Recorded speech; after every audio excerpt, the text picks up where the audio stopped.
chers lecteurs et chers consommateurs. Aidez-nous et le réseau Plus que Pro à protéger, défendre les droits et les intérêts qui sont les vôtres et ceux de nos chers consommateurs de France. Et combattre le cancer que constitue ces pseudo-youtubeurs de l'intox et la désinformation. Parce que nous on ne triche pas de calomnie, on dit la vérité. Vous avez l'opportunité de vous abonner à la seule chaîne YouTube qui vaille à vous de jouer. Merci de nous avoir donné votre confiance.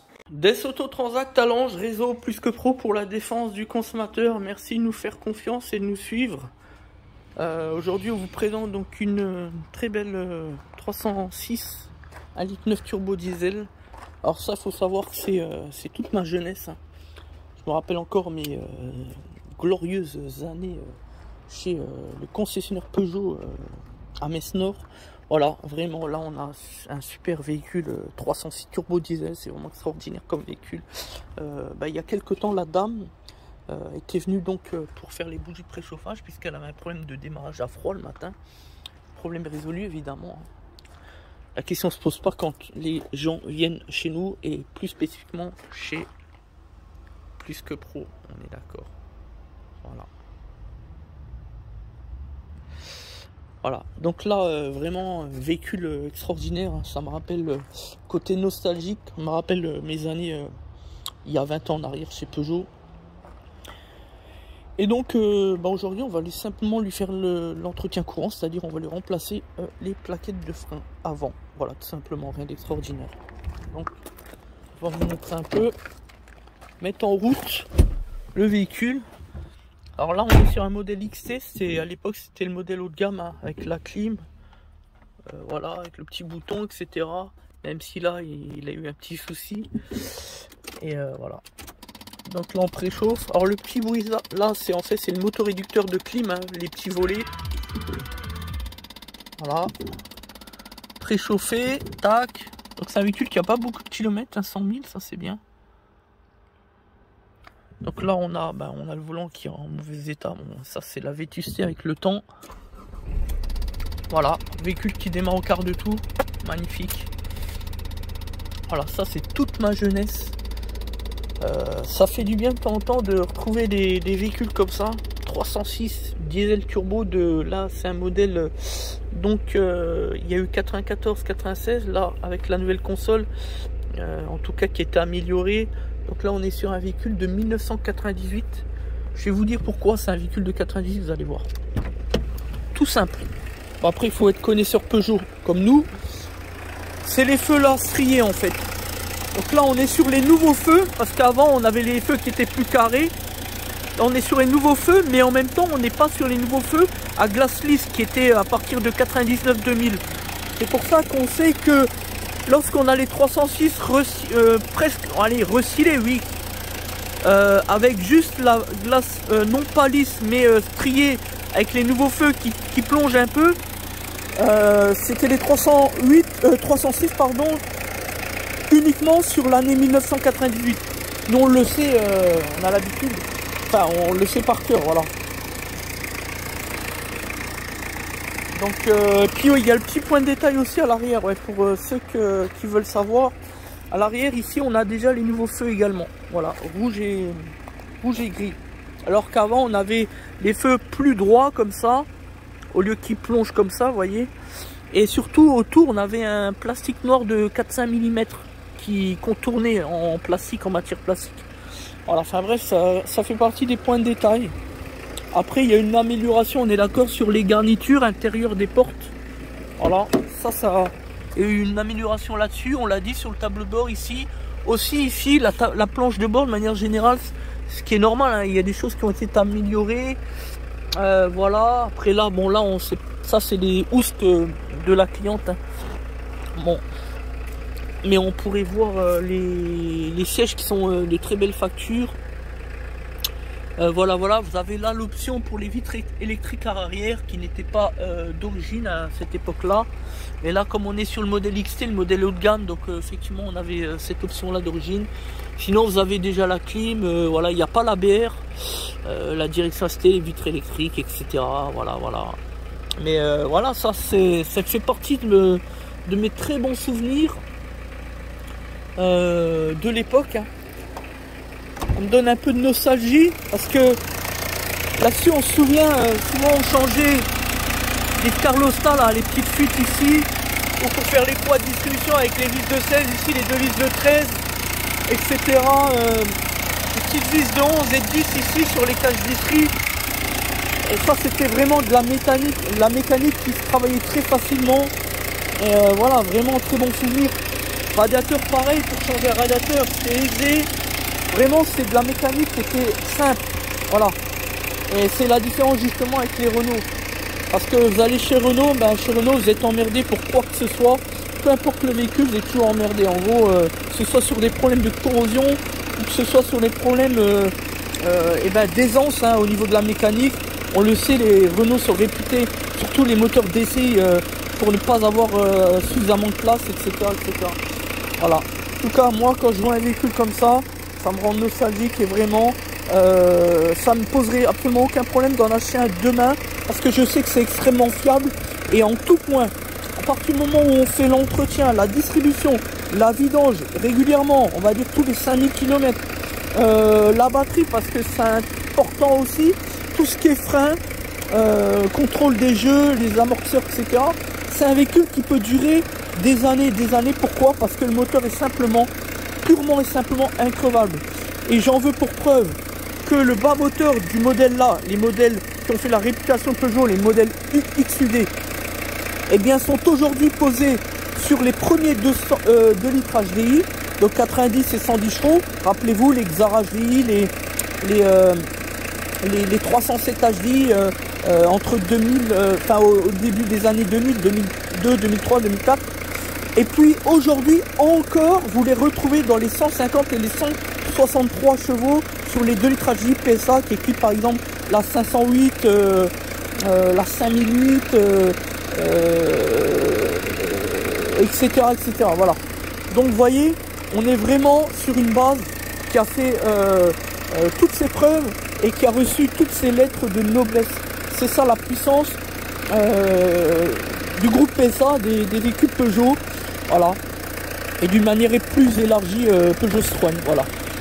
C'est ça la force. Et pour ça que je dis, souvent les gens pensent que l'herbe est plus verte ailleurs.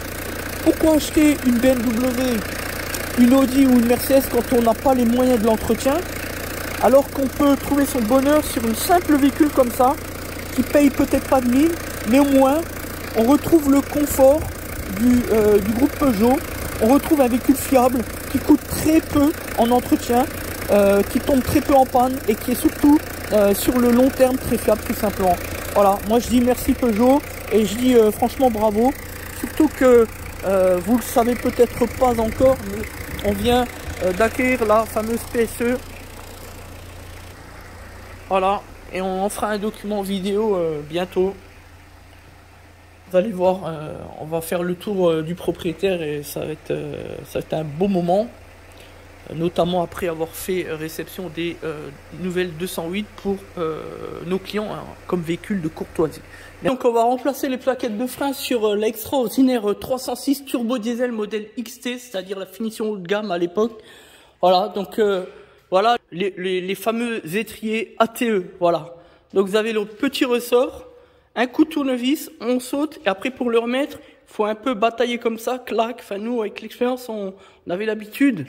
Voilà. Ici, vous avez torse de 7, clé mal de 7, pardon. Voilà, vous avez 2 petits caches. Voilà, des petits caches comme ça. Et ça, c'était, voilà, c'était l'époque, c'était mon époque. Ma jeunesse, quand je serais chez Peugeot Bailly, concessionnaire à Mesnor, la maison mère. Et à l'époque où on était des tueurs, quoi, on avait vraiment... une super équipe puisque pour la petite histoire on était terminé 3e meilleure entreprise de France pour les normes ISO 9001. Je me souviens encore, on avait été invité au Disney World à Paris, donc c'était vraiment extraordinaire. Donc voilà, donc on va vous montrer donc ce qu'on peut faire. On peut déjà étirer doucement le piston, on y va délicatement. Alors là on va peut-être pas y arriver, peu importe ce qu'on fait. Coup de tournevis. Voilà. Coup de tournevis. Tac. Un petit coup ici. Tac, vous voyez. Voilà. Donc ça,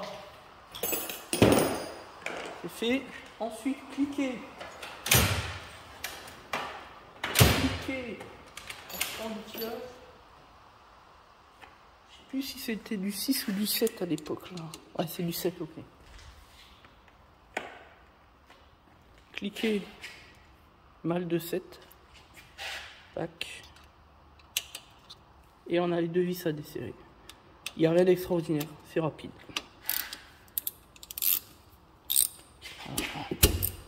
Voilà. Vous voyez? Et après, on va étirer le piston pour le rentrer doucement, délicatement. Ne force pas sur un étri, surtout sur un véhicule de plus de 20 ans, on est d'accord. 22 ans, 98, ouais, 22 ans, putain. 23 ans, c'est un truc de fou. Hein. Ça, c'est vraiment... Ah, c'était l'époque, ça. Et maintenant, le deuxième. Tac. Fais attention au flexible. Nous, on a l'habitude. Je dis ça, c'est pour les bricoleurs. Ou les faux mécanos, vous savez, le monde d'imposteurs, là. Parce que des fraudeurs, on est dans un monde, je vous dis. Plus que ça. Nous, on le voit dans le cadre de la défense du consommateur. Sur Facebook, c'est plus que ça. 70% des entreprises, c'est pas des entreprises, c'est des fraudeurs. Faux numéro tiré, fausse qualification, faux diplôme, etc. etc. Voilà. On a eu encore le retour de la gendarmerie, c'était quand? C'était jeudi dernier. Jeudi d'avant, pas le jeudi dernier, celui d'avant. C'est vraiment du grand n'importe quoi. Puis ce matin, on a eu la chance de discuter avec un ancien policier de Metz, hein, l'hôtel de ville à Metz, qui nous a dit, qui nous a raconté le problème du gouvernement vis-à-vis de la réforme pour essayer de légiférer tout ce qui est contrôle fiscal. Parce que le problème aujourd'hui, c'est ça. C'est qu'au niveau de la préfecture, on ne fait pas de contrôle. Du coup, eh bien, on laisse libre cours à tous ces imposteurs créer leur société alors qu'ils n'ont pas de savoir-faire, rien du tout. Et qui en paye la note? Le consommateur, comme toujours. Et c'est ceux-là même qui viennent dire après, les gardiens sont des voleurs. Oui, parce qu'on est victime d'une mauvaise réputation à cause de ceux qui font n'importe quoi. Ceux qui ne respectent pas les règles, tout simplement. Voilà. Voilà, donc vous voyez, on a rétracté sur la plaquette comme ça. Donc ça a donné un appui stable. Le piston, maintenant, il n'y a plus qu'à sortir. Hein. On a bien sorti les vis ici. Vous voyez, on les sort un peu pour pas que ça gêne ici. Là, pareil. Et maintenant, il n'y a plus qu'à sortir. Rien d'extraordinaire. Voilà. On fait attention au flexible, on y va doucement. Voilà. Donc il n'y a pas de tension, il n'y a pas de force, donc ça va. Voyez. Donc là, on est sur les plaquettes en fait qui sont très vieilles. Donc la matière, elle se décolle. On avait regardé ça la semaine dernière, donc ça peut être dangereux. Comme quoi qu'il ne faut pas faire attention simplement qu'à l'épaisseur, qu'à l'usure de la matière. Hein. Donc pour ça qu'on a incité la cliente à ne plus utiliser le véhicule, plus rouler. Voilà. Tout simplement. Donc là, on va remplacer les plaquettes. Hop là. Tac. L'autre plaquette ici, quand on regarde, il va doucement. En fait, elle est clipsée. Vous allez voir le ressort. Vous voyez? Clipse. Voilà. Donc voilà. Bon, maintenant, on nettoie bien ici les surfaces et on va reposer les plaquettes. Voilà. Donc là, on a bien nettoyé les emplacements. Bien gratté à la tôlerie, on dégraisse bien, voilà, ça mange pas de pain. Vous voyez, on a repositionné la nouvelle plaquette ici. Après, ça sèche tout seul, donc là-dessus, il n'y a pas de souci. On repositionne en espérant que normalement le piston, ouais, c'est bon, il est bien repositionné. Ça, c'était des bagnoles, ça, magnifique, putain. Voilà. On positionne bien. Ensuite, au niveau des vis, on les réengage. On essaye de voir pour bien les mettre. Voilà. Voilà, nickel.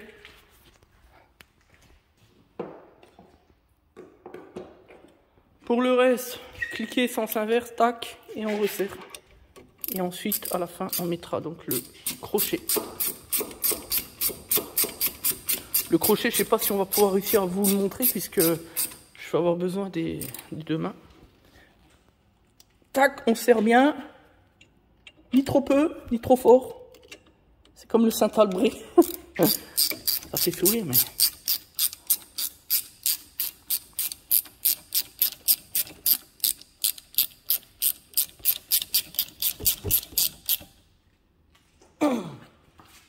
Voilà.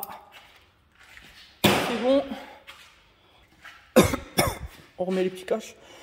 Putain, j'ai failli avaler de travers, putain. Bon, j'ai pas le Covid, hein, j'ai le pass sanitaire d'ailleurs.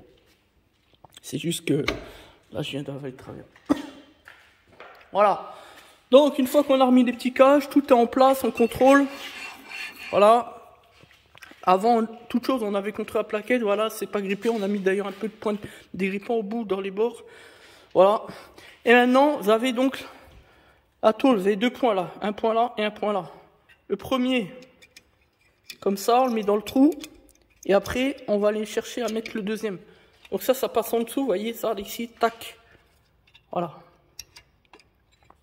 Alors l'idée, c'est d'aller chercher le point là pour après, avec le doigt, mettre ça, la languette ici, derrière.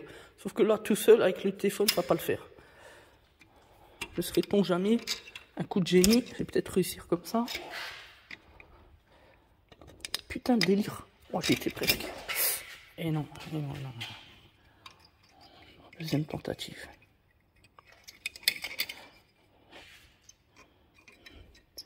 Voilà, donc là...